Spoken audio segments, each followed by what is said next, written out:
जय श्री राम। आइए आज सुनते हैं 13वां अध्याय, जिसमें भरत का चित्रण है श्री विष्णु पुराण से। श्री मैत्रेय जी बोले, हे भगवान, आपने मुझे ये तो बता दिया कि यह संपूर्ण त्रिलोक किस प्रकार प्रभु श्री हरि विष्णु जी के ही आश्रित है और किस प्रकार परमार्थ स्वरूप ज्ञान ही सब में प्रधान है। अब मेरी इच्छा राजा भरत का चरित्र सुनने की है। कहा जाता है कि राजा भरत लगातार योग मुक्त होकर प्रभु श्री हरि विष्णु में चित्त लगाए शालिग्राम क्षेत्र में वास करते थे। फिर भी पुण्य देश के प्रभाव और प्रभु श्री हरि विष्णु जी में चित्त लगाने से भी उनको मुक्ति नहीं मिली, जिससे उन्हें पुण्य ब्राह्मण का जन्म लेना पड़ा। तो ब्राह्मण होकर भी उन भरत ने फिर जो कुछ भी किया, तो आप प्लीज मुझे बताइए। श्री पराशर जी बोले, हे मैत्रेय, ये महाभाग पृथ्वीपति भरत जी भगवान में चित्त लगाए चिरकाल तक शालिग्राम क्षेत्र में वास करते रहे। हे गोविंद, हे माधव, हे यज्ञेश, हे केशव, हे कृष्ण, हे विष्णु, हे वासुदेव, आपको बार बार मेरा प्रणाम है। इस तरह राजा भरत लगातार प्रभु के नामों का उच्चारण किया करते थे। सपने में भी वे भगवान के नाम के अतिरिक्त और कुछ नहीं करते थे। भरत जी एक दिन नदी पर स्नान करने गए और इतने में ही उस नदी के तट पर हिरनी ने एक बच्चे को जन्म दिया।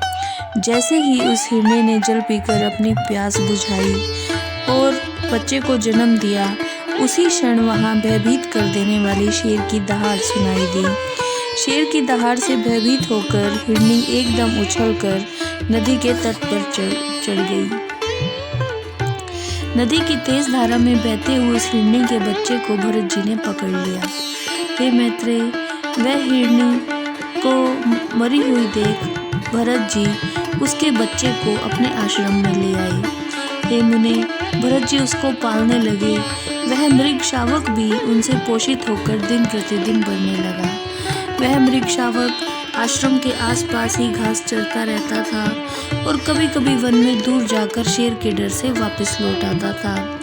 वह मृग शावक यदि प्रातःकाल कहीं दूर भी चला जाता था तो सायंकाल तक भरत जी के आश्रम में आ जाता था। भरत जी का मन हमेशा उसी मृग शावक में ही लगा रहा। वो किसी और के बारे में सोचते ही नहीं थे। भरत जी ने अपना संपूर्ण राजपाट, अपने पुत्र, बंधु बांधवों को तो त्याग दिया, परंतु उस मृग शावक के बच्चे से इतनी ममता करने लगे कि कहा ही नहीं जा सकता। यदि किसी शाम को वह हिरनी का बच्चा वन में घूमकर वापस आने में जरा सा भी विलंब कर देता था, तो भरत जी मन ही मन सोचने लगते थे कि कहीं उसको किसी भेड़िए या शेर ने मार तो नहीं डाला।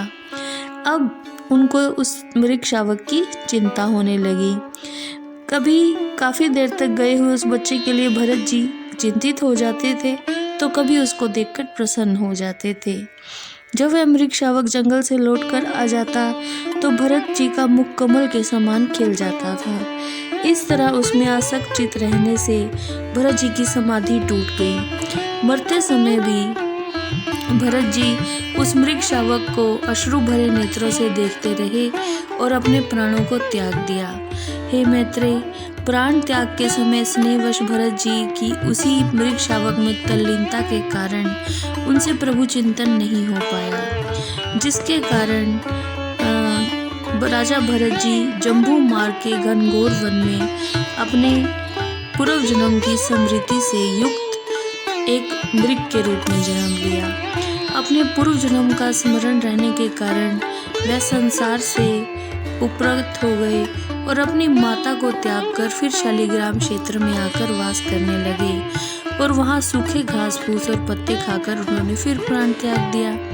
और फिर उस शरीर को त्याग कर उन्होंने एक योगियों के पवित्र कुल में ब्राह्मण रूप में जन्म लिया। उसमें भी उन्हें अपने पूर्व जन्म का स्मरण रहा और वह संपूर्ण शास्त्रों के मर्म को जानने वाले और आत्मा की निरंतर प्रकृति से प्रेम रखने वाले बन गए। जय श्री राम।